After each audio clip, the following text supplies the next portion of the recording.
ರಾಷ್ಟ್ರೀಯ ಭಾವೈಕ್ಯತೆ ಅಂದರೆ ಏನು? ರಾಷ್ಟ್ರೀಯ ಭಾವೈಕ್ಯತೆ ಎಂದರೆ ದೇಶವೊಂದರ ಸಮಸ್ತ ಜನರು ಒಂದು ಸಾಮಾನ್ಯ ಅನ್ಯೋನ್ಯತೆಯೊಂದಿಗೆ ಸ್ವಾಂಗೀಕರಣಗೊಳ್ಳುವುದೇ ರಾಷ್ಟ್ರೀಯ ಭಾವೈಕ್ಯತೆ. Very good. ಜನಸಂಖ್ಯಾಶಾಸ್ತ್ರದ ಯಾವುದಾದರೂ ಒಂದು ಪ್ರಕಾರವನ್ನು ತಿಳಿಸಿ. ಜನಸಂಖ್ಯಾಶಾಸ್ತ್ರ. ಭಾರತವನ್ನ ಪ್ರವೇಶಿಸಿದ ಮೊದಲ ಯುರೋಪಿಯನ್ ವಸಾಹತುಶಾಹಿ ಯಾವುದು? ದ ರೈಟ್ ಆನ್ಸರ್ ಏಕತೆಯ ಯಾವುದಾದರೂ ಒಂದು ಅಂಶವನ್ನು ತಿಳಿಸಿ.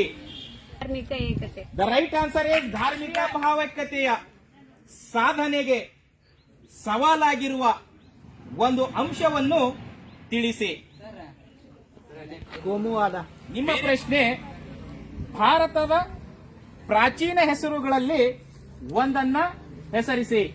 The right. ಡೆಮೋಗ್ರಫಿ ಎಂಬ ಪದವು ಹೇಗೆ ಉತ್ಪತ್ತಿಯಾಯಿತು?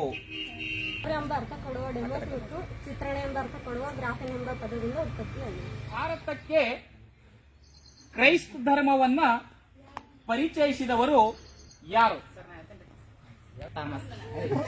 Thomas. Saint Thomas the right